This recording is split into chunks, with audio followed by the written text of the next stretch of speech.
Buenos días a todos. Para mí es un placer y un honor estar aquí, compartir esta mañana juntos, y siento pues las complicaciones de última hora, ¿no? Bien, la pregunta que nos reúne en este aula es si está muriendo la fe. Y vamos a apartar algo de nuestro tiempo y vamos a prestar también un poco de atención. Y como el misterio está bien para las novelas de suspense, pero no para una cuestión tan seria como la presente, voy a dar mi conclusión al principio. Es decir, voy a revelar el contenido de mi respuesta antes de que ustedes comiencen a preguntarse dónde quiere llevarnos este loco. Bueno, pues no está muriendo la fe y a la vez, con la misma seriedad, la fe está muerta. No se trata de un juego de palabras, simplemente la fe es una palabra polisémica que conviene aclarar antes de nada. Primero, si entendemos la fe por fe religiosa en general, entonces la fe no está muriendo, sino todo lo contrario. Ahí tenemos el renacer del Islam y muchos tipos de fundamentalismo religioso. Ahora bien, entiendo que lo que a nosotros nos preocupa es la fe cristiana, y concretamente la fe cristiana en el contexto español, occidental. Así reza el subtítulo de la conferencia, el cristianismo frente al posmodernismo en España. En este caso, el tema es más complejo, pero algo podemos aclarar y saber en esta mañana. A nivel estadístico, parece que desciende el número de ateos, pero aumenta el de no practicantes, según una encuesta realizada por el Centro de Investigaciones Sociológicas en el año 2003, un 80% de españoles se confiesa creyente frente a un 11,6% de no creyentes. De los primeros, de los llamados creyentes, solo un 42% se considera practicante. Y en estos días, concretamente ayer, se nos daban las noticias de que los jóvenes de hoy tienen muy poco interés, más bien nulo, en política y religión. Pero de eso no entra de momento en los cálculos, porque yo intuyo que la mayoría de nosotros tiene muy bien, o más bien muy poco interés por las estadísticas o hechos sociológicos. Lo que realmente suscita en nuestra mente la pregunta ¿está muriendo la fe? No es la constatación del auge o del desvanecimiento a nivel social de la fe, sino algo mucho más hondo y más grave. ¿Tiene algo que ver la fe con el mundo moderno? ¿Es posible seguir teniendo fe sin renunciar a los logros indiscutibles de la modernidad? Creo que no nos interesa saber si continuará habiendo creyentes. No hay duda de que los hay y de que los seguirá habiendo, como hay gente que cree en los ovnis, en la reencarnación, en los duendes, o en el horóscopo, o en la bondad innata del ser humano, sin que parezca que vayan a sufrir un desvanecimiento. La capacidad de credulidad humana es inmensa, y eso es lo que nosotros quisiéramos evitar, una fe tocada de credulidad. Dicho en otros términos, ¿puede vivirse la fe de un modo creíble, racional, sin nada que temer a los hechos ni a las verdades de este mundo? O dicho en los términos clásicos, ¿hay razones para seguir creyendo? Las preguntas nacen orientadas y de algún modo esconden la respuesta en su mera formulación. Nosotros nos hacemos esta pregunta porque estamos convencidos de estar atravesando un momento crítico de la fe cristiana en nuestro país. Y me parece que algunos estarían más satisfechos si nuestra respuesta a la pregunta sobre la muerte de la fe hubiera sido en afirmativo. Hay mucha gente inquieta y con temor al futuro, y nos gusta el catastrofismo y sentir esa intrigante sensación de estar viviendo en los últimos tiempos, en el ocaso de una era y en el amanecer de un nuevo tiempo. Con nosotros, que somos más listos y más avanzados, parece que la historia va a entrar en una nueva fase. La verdad es que somos poco originales. Cada generación ha pensado eso de sí misma, particularmente desde el inicio de la sociedad moderna. Por eso, para evitar espejismos, propongo un ejercicio de reconstrucción histórica quisiera aludir a algunos hechos que, a mi juicio, han tenido una influencia decisiva en la transformación del concepto de la fe y de la religión. Mi meta es exponer ante ustedes que la fe siempre ha estado amenazada por la incredulidad, por la no fe, o la fe en otros programas, ideologías o credos. Y esto es tan viejo como la Biblia misma, ese libro sagrado de los cristianos. Un profeta que vivió 700 años antes de Jesucristo, el profeta Isaías, en su día, teóricamente en una sociedad sacralizada, se hacía esta angustiosa pregunta: ¿quién ha creído nuestro anuncio? ¿Sobre quién se ha manifestado el brazo de Dios o de Yahvé? Y esta misma cita aparece en los Evangelios y en uno de los grandes evangelizadores del cristianismo primitivo, el apóstol San Pablo. Jesucristo también parece algo pesimista respecto al futuro de la fe cuando dice: cuando venga el Hijo del Hombre, ¿hallará fe en la tierra? Luego, no estamos ante una situación nueva nunca antes conocida. Entonces, para afrontar este tema con rigor y seriedad, hay que hacerlo con calma, con serenidad, sin jugar a profetismos ni a alarmismos, simplemente encarándolo como un momento de la situación presente, trascendente, pero también pasajero, como todos los momentos ya idos, y que parecían destinados a imponer su dominio para la eternidad. Hay un hilo conductor que nos lleva a la situación presente y que, por más optimistas que quisiéramos ser, no podemos soslayar. Pues es evidente que si bien Dios, en cuanto a idea o concepto, se acepta en términos generales, la práctica religiosa ha caído en picado, y con ello las vocaciones y el interés por temas teológicos que todavía no hace tanto interesaba a nuestros padres y abuelos. Ese hilo conductor nos lleva al siglo XVII, a la Ilustración, a esa generación de pensadores que dominaron el panorama cultural y filosófico de la modernidad y que de hecho le dieron alumbramiento. En ese entonces se clavó una pica en el corazón del cristianismo que poco a poco ha ido resquebrajando la estructura misma de la fe. Se dijo entonces que la razón, no la autoridad, ya sea la del Papa o de la Biblia, es el último criterio de lo que se ha de tener por verdadero o falso. Y algunos intentaron releer el cristianismo en clave racional, en especial los representantes del protestantismo, cuyo ejercicio crítico implicó una dosis importante de heroísmo, al decir del sociólogo Peter Berger, pero para muchos la pérdida de la fe. Por ejemplo, el filósofo ilustrado inglés John Locke, con su obra precisamente titulada La racionalidad del cristianismo, intentó hacer frente a esta nueva mentalidad, pero la obra es más bien gélida, que difícilmente puede conducir a la fe. Pero lo más grave no fue esto, ya que estas cuestiones sobre la racionalidad del cristianismo no salía de los círculos ilustrados, de la élite intelectual. Lo grave fue el rumor de los enciclopedistas franceses, rumor convertido en dogma, de que la religión era producto del engaño de los sacerdotes para poder controlar al pueblo mediante el temor. Era una idea redonda y fácil de comprender por las masas. La sospecha religiosa se extendió por todas las capas de la sociedad. El marxismo da por buena la hipótesis ilustrada del origen de la religión y añade un nuevo punto de inquietud y desconfianza. La religión es el opio del pueblo. La religión, siguen diciendo, mantiene al pueblo en la esclavitud al capital, justificando la explotación del proletariado, de los pobres, con una vana promesa de felicidad en el más allá. El ambiente se cargó de animadversión hacia lo religioso.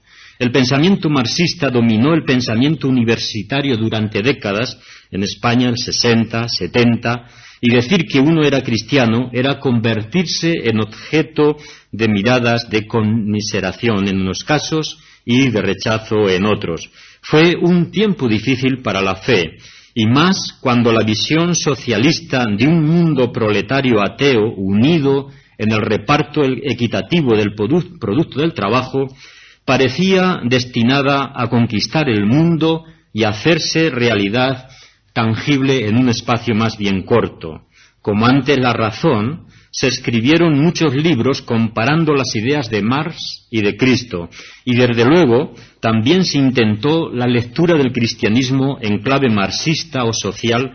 Aquí en España, el abanderado de este cristianismo social fue el malogrado profesor Alfonso Comín, que se convirtió en el heraldo de ese nuevo cristianismo con amplia repercusión en los medios de información de los años 70.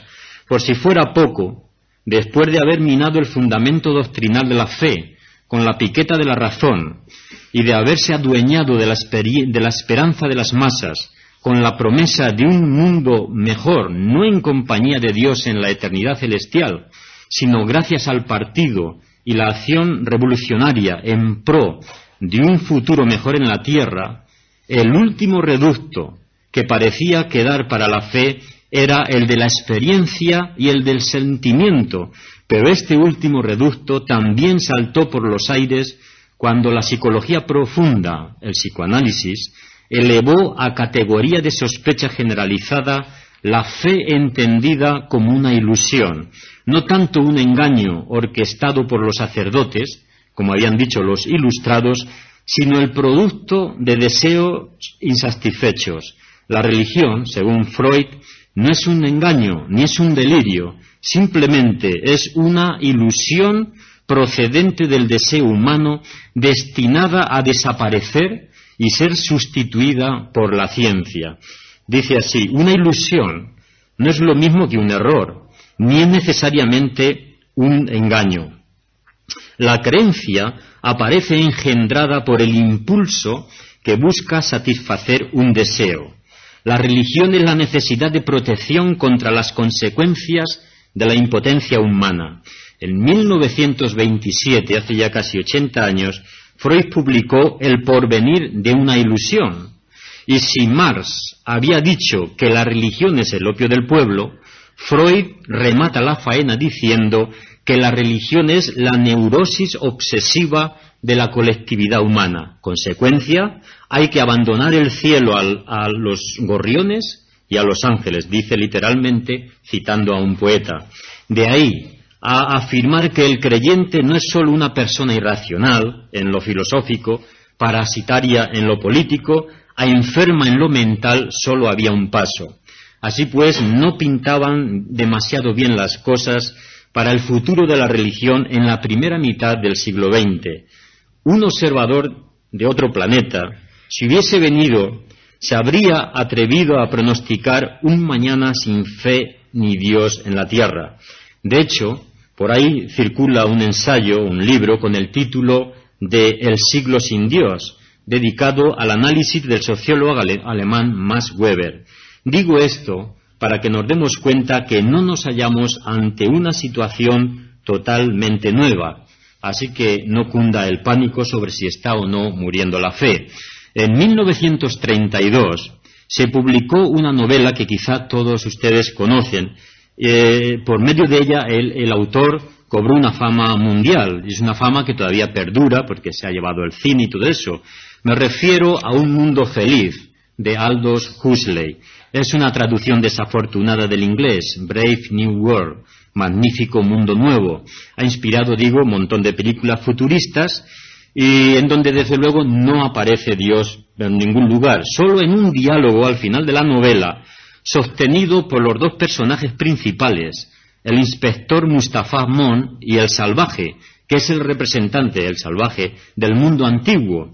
El primero, el inspector Mustafa, aclara al segundo: antes había algo que se llamaba Dios, previo a la guerra de los 9 años, pero Dios ya no existe. Dios no es compatible con las máquinas y la medicina científica y la felicidad universal. Hay que escoger. Nuestra civilización ha escogido las máquinas y la medicina y la felicidad. Y como si Huxley se hubiera adelantado a su época y hubiese visto lo que iba a llegar a ser en el futuro, dice que el consuelo antes provisto por Dios, por la fe, por la religión, es concedido o será concedido por una sustancia de carácter de droga llamada el soma. Y hay que comparar esto con las noticias y con el consumo cada vez más elevado, no ya de drogas, sino de las llamadas pastillas de felicidad, el Prozac, tranquilizantes, antidepresivos.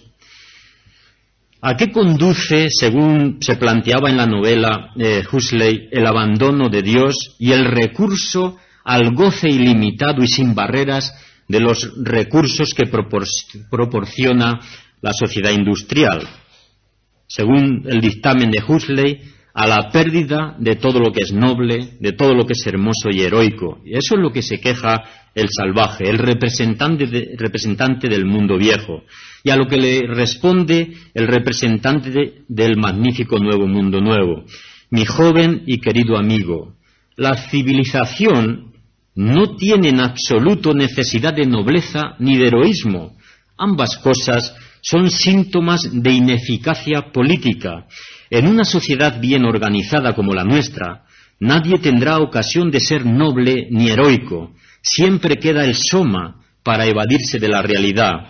Antaño solían lograrse estas cosas realizando un gran esfuerzo y tras años de disciplina moral. Ahora se traga 1, 2 o 3 tabletas de medio gramo y se acabaron los problemas. Todos pueden ser buenos ahora. Pueden llevar consigo en un frasquito la mitad cuando menos de la moralidad. Cristianismo sin lágrimas. Tal es el soma, concluye el inspector Mustafa Ammon. Luego vemos aquí que Huxley invierte la frase de Marx, la religión es el opio del pueblo, y dice, el soma es la religión del pueblo.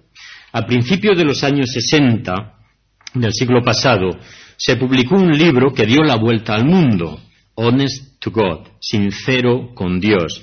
Se vendió con más rapidez que ningún otro libro de teología en la historia del mundo. En sus primeros meses se imprimieron más de 350.000 ejemplares entre Gran Bretaña, América y Australia. Se lanzaron ediciones o traducciones en alemán, francés, sueco, holandés, italiano, japonés, castellano y catalán. En los años 60, en el pleno nacionalcatolicismo español. ¿Por qué ese interés y ese revuelo que armó un libro que trataba de teología?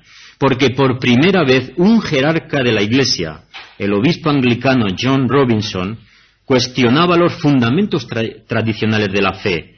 De golpe, el mundo religioso de los teólogos pareció volverse loco. En lugar de rebatir como antaño a los negadores de la fe y proporcionar argumentos contra los ateos, los teólogos parecían darles la razón y comenzaron seriamente a plantearse la cuestión de la muerte de Dios. Paul von Buren, episcopaliano y profesor del Departamento de Religión en la Universidad Temple de Filadelfia, publicó su obra más conocida, El significado secular del Evangelio. En ella afirma que, a su juicio, el Evangelio carece de todo contenido intelectual y consiste tan solo en una determinada actitud ante el mundo que nos rodea, la actitud de entrega a los otros. Nuestra interpretación, dice von Buren al final de su libro, representa una reducción de la fe cristiana a sus dimensiones históricas y éticas, más o menos lo que en otro libro dirá hoy actualmente José Antonio Marina en el dictamen sobre Dios, el cristianismo reducido a pura ética. El también episcopaliano Tomás Altizer, profesor de religión en la Universidad Emory de Georgia, publicó otro libro con un título sorprendente, The Gospel of Christian Atheism, el Evangelio del ateísmo cristiano. Como teólogo, acepta plenamente las críticas que los filósofos ateos del siglo pasado habían hecho a la fe cristiana y más aún, afirma que sólo ellos permiten descubrir el verdadero significado del cristianismo basado sobre la visión de Blake, Hegel y Nietzsche. Altizer asuma la creencia generalizada de la época del destino ateo del mundo debido a una especie de determinismo histórico. Para él, como para tantos otros, había alcanzado el momento en que Dios estaba fuera de lugar. La fe del cristiano ya no tenía que consistir en una apuesta por la eternidad, sino en una apuesta por el mundo terrenal. Ya nos podemos dar cuenta de lo mal que lo tenían los cristianos de los años 60. Nadie se planteaba si la fe estaba muriendo o no. Se daba por sentado, como un hecho consumado, que la fe había muerto. De hecho, en la portada del diario Times de aquella época, se publicó a toda grandes titulares: God has dead, Dios ha muerto. Aunque no hace mucho, hará 3 años, el mismo diario, y también en portada, ha publicado este titular: Dios está en nuestros genes. Pero ese es otro tema. Con eso, con el fenómeno de la muerte de Dios, surgió en los años 80, aquí en España, el llamado postcristianismo. Parece que nuestros intelectuales tomaron gusto por los post. En los últimos años se ha generalizado tanto que tenemos toda una serie de neologismos absolutamente ambiguos. No solo se habla de postcristianismo, sino también de postfilosofía, postmarxismo, postcapitalismo, postliberalismo y del que parece estar de moda, postmodernismo. Este prefijo evoca de modo casi inevitable la idea de un acabamiento, de un derrumbamiento, de una catástrofe. Por si faltaba algún concepto al que ponerle el prefijo post, Fukuyama nos habla del periodo posthistórico, cuando ya no habrá ni arte ni filosofía, no hablemos ya de religión. Se cierra así el círculo de ese impulso de muerte que parece haber caracterizado al espíritu moderno, que comenzó por aserrar del árbol de la vida la rama de la fe y ha terminado por cargarse el árbol entero. Con razón, la filósofo Agnes Heller, de la Escuela de Budapest, se plantea la pregunta en uno de sus libros: ¿sobrevivirá la modernidad? No ya la fe, sino la modernidad, aquello que nos sustenta, quien, por cierto, en esta obra afirma que nada indica que vayan a desaparecer las imágenes tradicionales de Dios. Lo único que pasa es que la experiencia vital moderna y la experiencia del mundo no va a dejar inafectado el concepto y la imagen de la divinidad. Luego, para ir recapitulando nuestra inspección geológica por la historia del pensamiento, a la pregunta sobre si está muriendo la fe, según los pronósticos de unos y otros, ya debería estar muerta y enterrada, pero vemos que vive y se expande hasta el punto que, quizá con un alto grado de optimismo, o mejor de esperanza, el difunto Papa Juan Pablo II pronosticaba que nos hallábamos a las puertas de una nueva primavera del cristianismo, que tras años de secularismo, materialismo, persecución y desprecio, la fe cristiana estaba a punto de experimentar un renacer en los corazones de mucha gente. Dios no ha muerto, y su resurrección, por decirlo así, parece venir esta vez no de la mano de los teólogos, sino de los científicos e incluso de los filósofos.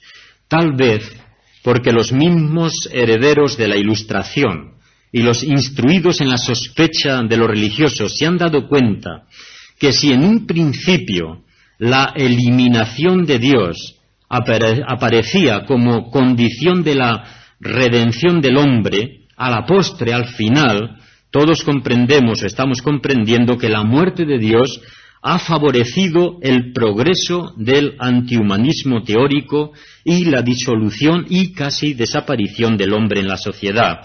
El olvido de lo divino, dice el doctor Viedma López, corroe el valor que damos a nuestra propia imagen, al privarle de un referente objetivo de altura y de un modelo ideal. En 1947, Max Horkheimer y Theodor Adorno, de la Escuela de Frankfurt, dieron a luz la dialéctica de la Ilustración. Es una crítica de la razón instrumental que, partiendo de la Ilustración, había arribado a la civilización técnica y a la cultura del sistema capitalista de la sociedad de mercado, que no persigue otro fin que el progreso técnico. La tesis de la obra es terrorífica y devastadora para los profetas de la Ilustración, del hombre nuevo o del mundo feliz. Para Adorno y Horkheimer, la afirmación ilustrada de la razón lleva aparejada la destrucción y la instrumentalización del ser humano, por lo que confiar exclusivamente en la razón antes o después vuelve a conducirnos al exterminio, a la masacre. La actual civilización técnica, surgida del espíritu de la Ilustración y de su concepto de la razón, no representa más que un dominio racional sobre la naturaleza que implica paralelamente un dominio irracional sobre el hombre. Los diversos fenómenos de la barbarie moderna, fascismo, nazismo, el caso de Serbia y otros lugares, no son sino muestras y a la vez las peores manifestaciones de esta actitud autoritaria de dominio. Sigue diciendo Adorno y Horkheimer: la condena natural de los hombres es hoy inseparable del progreso social.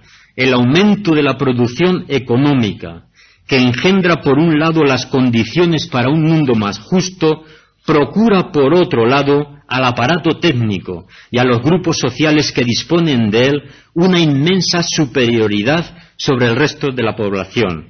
El individuo se ve reducido a cero frente a las potencias económicas. Tales potencias llevan al mismo tiempo a un nivel, hasta ahora sin precedentes, del dominio de la sociedad sobre la naturaleza. Mientras el individuo desaparece frente al aparato al que sirve, ese aparato lo provee como nunca lo ha hecho, en el estado injusto de la impotencia y la dirigibilidad de la masa. Crece con la cantidad de bienes que le es asignada. La elevación del nivel de vida de los inferiores, materialmente considerable y socialmente insignificante, se refleja en la aparente hipócrita difusión del espíritu, cuyo verdadero interés es la cosificación. El espíritu no puede menos que debilitarse cuando es consolidado como patrimonio cultural y distribuido con fines de consumo. El alud de informaciones minuciosas y de diversiones domesticadas corrompe y estupidiza al mismo tiempo. Esto está escrito en el 47 y creo que es una lectura casi del año 2005-2006 que estamos. Para Horkheimer y Adorno, los bienes culturales de la sociedad capitalista se convierten en mercancías producidas por el mercado y dirigidas al mercado, que producen aburrimiento, conformismo y huida de la realidad. La industria cultural nos ha introducido en un mundo de falsas necesidades. La libertad se convierte en una mera elección entre productos o marcas sin apenas diferencias más allá de los reclamos publicitarios que las avalan. Esta industria moldea los gustos y preferencias e incita al consumo y a la integración en el orden social existente mediante la creación de estereotipos estandarizados que sólo buscan el beneficio y el éxito de audiencia.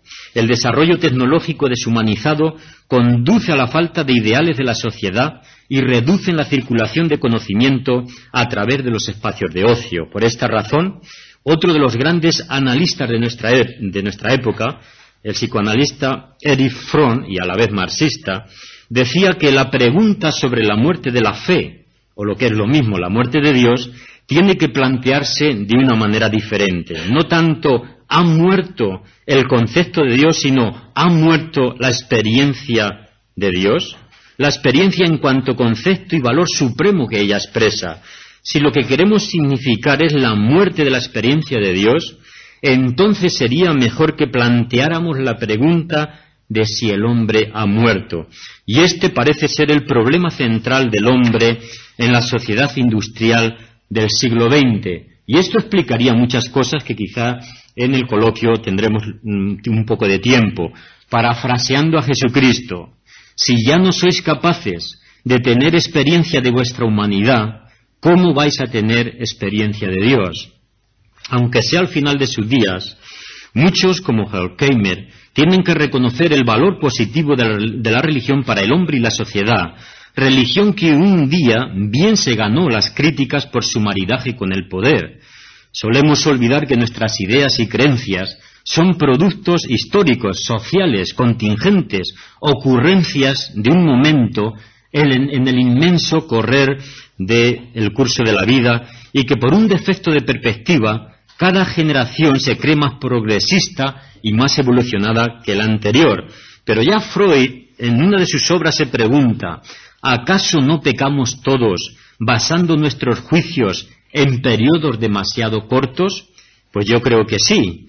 En mi juventud, solía decir John Maynard Keynes, economista e intelectual británico, en mi juventud, dice este autor, solíamos ver el cristianismo como el enemigo, porque aparecía como el representante de la tradición, de los convencionalismos y de la brujería. Más tarde, él mismo confiesa, me refiero a Keynes, que esto era consecuencia de una interpretación completamente deformada de la naturaleza humana, incluida la propia, y tan pronto corrigió esa perspectiva sobre la naturaleza humana, comenzó a desarrollarse en él un comportamiento de como si realmente existiera alguna autoridad o canon al que pudiera venturosamente apelar con solo a levantar la voz, quizá un vestigio, dice él, de una creencia en la eficacia de la oración. Cada día se va abriendo paso con mayor convicción de que la religión, lejos de ser un invento instrumental en manos de los sacerdotes para alzarse con el poder sobre una masa subyugada, es una herramienta del instinto humano de conservación, dicho en términos del biólogo David Wilson. Hoy sabemos que los sociólogos de la Europa continental, generalizando lo que ocurría en sus países, a saber, la pérdida del vigor de la religión en algunos países muy concretos, Francia, España, Italia, donde efectivamente la decadencia de la religión en general había sido rapidísima, extrapolaron la situación a todos los países y al tiempo futuro. Los sociólogos concentraron toda su atención en las estadísticas relativas a las grandes iglesias, protestante, católica, considerando que la decadencia cuantitativa de estas iglesias era sinónimo de una decadencia de la religión en general, sin tener en cuenta que las pérdidas de unas eran sobradamente compensadas por los incrementos de otra, sobre todo en Estados Unidos, Latinoamérica, África, Asia y en cierta medida en Europa, en particular por el pentecostalismo y movimiento de corte carismático. En algunos círculos cristianos conservadores se tiende a ver el posmodernismo como un enemigo de la fe cristiana, sin comprender que la pugna de la crítica posmoderna es con la modernidad de corte ilustrada. El punto de partida de la discusión posmoderna es en general la crisis de los mitos centrales de la modernidad, la razón, la ciencia, el progreso y la democracia. Para los primeros teóricos del posmodernismo, la posmodernidad es la época en la que ya no se cree que haya una sola respuesta racional y científica para cada pregunta, cayendo así el mito de una modernidad regida única y exclusivamente por la razón técnica. Y muchos no parecen haberse dado cuenta que al entrar en crisis la modernidad, que en su línea principal era antirreligiosa y aspiraba a sustituir las respuestas religiosas a las grandes preguntas del hombre con respuestas de otro tipo representadas o presentadas como científicas, la religión vuelve a recuperar su estatuto de credibilidad. La experiencia religiosa no es un fenómeno negativo, como algunas escuelas de psicología se aventuraron a decir, sino un conjunto de valores y exigencias que representan la irrenunciable creencia humana en el sentido de la vida, en el triunfo del bien sobre el mal. El genial polemista y escritor inglés Chesterton, al relatar su conversión al cristianismo, dice que sólo la fe cristiana puede salvar al hombre de la destructora y humillante esclavitud de ser hijo de su tiempo, sujeto de las modas. El cristianismo tiene una experiencia de 19 siglos, o diríamos 20.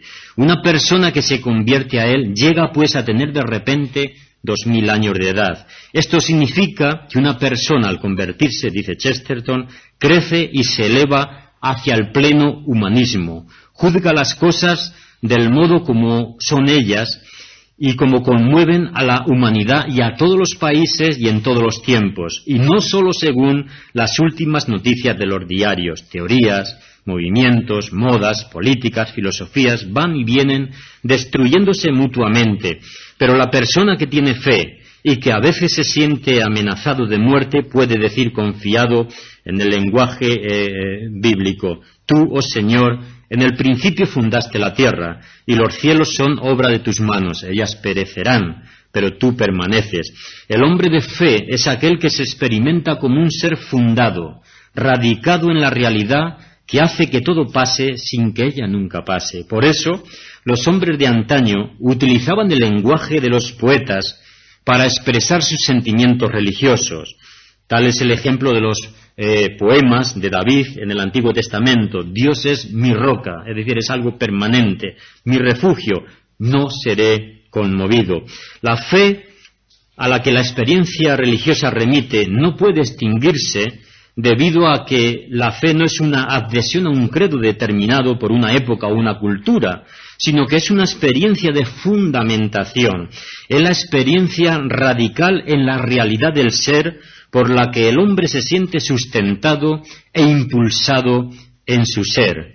El salmista también llega a decir: me hizo subir del pozo de la desesperación, del lodo cenagoso, puso mis pies sobre una roca y afirmó mis pasos. Dios, decía Xavier Zubiri, es el fundamento impelente, que quiere decir que es aquello que nos impulsa a ser cuando estamos tentados a desfallecer o la vida nos aprisiona. Por eso, Dios rectamente entendido es el valor que infunde el coraje de ser, en el lenguaje de Paul Tillich, la valentía de agarrarse a la vida con uñas y dientes, de no claudicar de nuestra humanidad frente a amenazas y chantajes y la última amenaza que representa la muerte. Bien decía San Agustín que Dios es lo más propio de nosotros, más nuestro que nosotros mismos, o María Zambrano. Dios es el centro de nuestro centro, el fundamento último que apoya y que confiere el coraje de ser, la realidad de continuar en esta existencia. Lo supo ver muy bien Miguel de Unamuno cuando dejó escapar este suspiro poético: sufro yo a tu costa, Dios no existente, pues si tú existieras, existiría yo también de veras. De modo que Dios no es un problema filosófico ni social, sino un problema personal.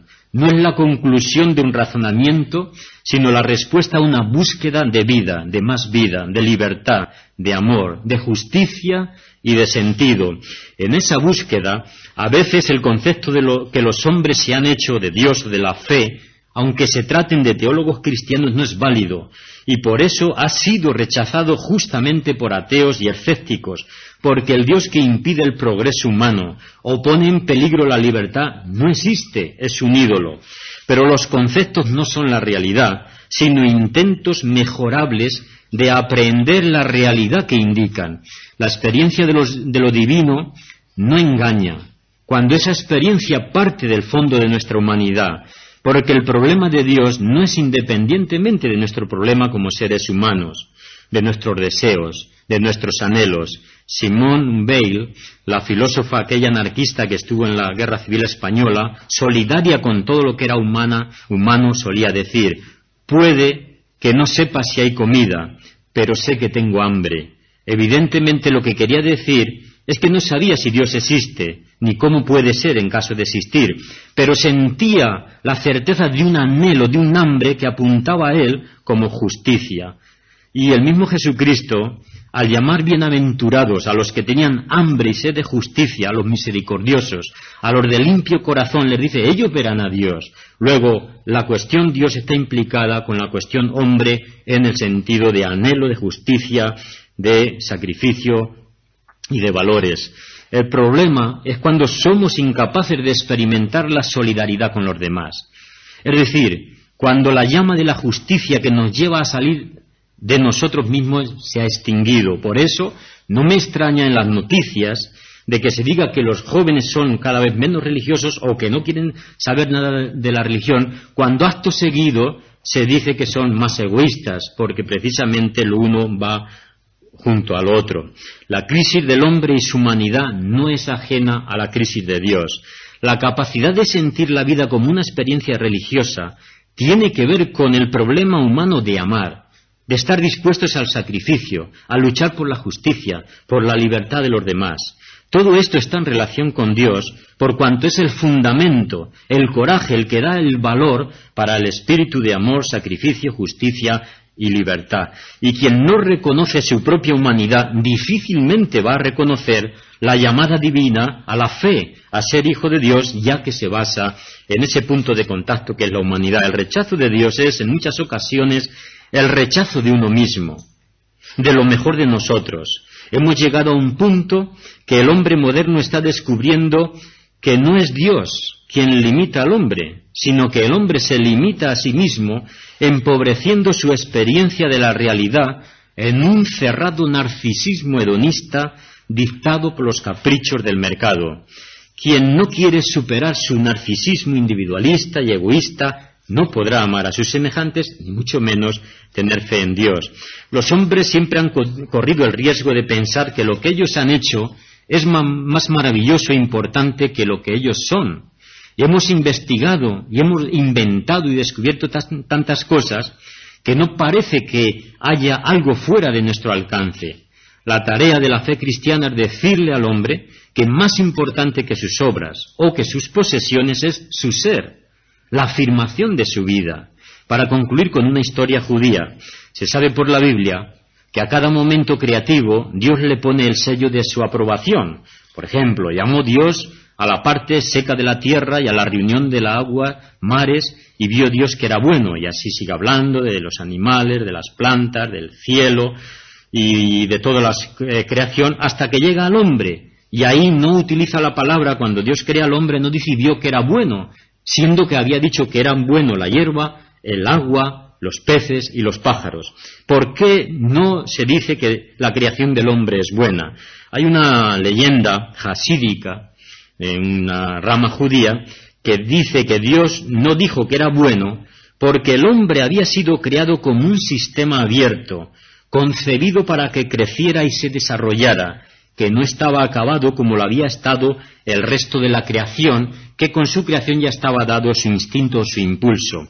Con esta idea alcanzamos uno de los resultados más fecundos de la antropología moderna. El hombre es un ser, y la mujer me refiero igual, se supone, un ser que constantemente sale de sí mismo y va más allá de sí mismo, porque es un ser que no está acabado, es un proyecto de vida.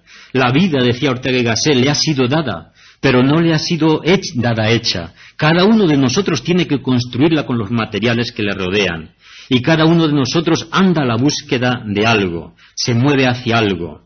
Anda desasosegado porque le falta la determinación del ser, porque siente a veces como un vacío que tiene que llenar. Una carrera, un estudio, un trabajo, un oficio, una amistad, un amor, lo que sea. Los cristianos a estos, con propiedad o no, cada uno que lo juzgue, le llamamos Dios. Que el corazón, decía Agustín, no descansa hasta que no descansa en él.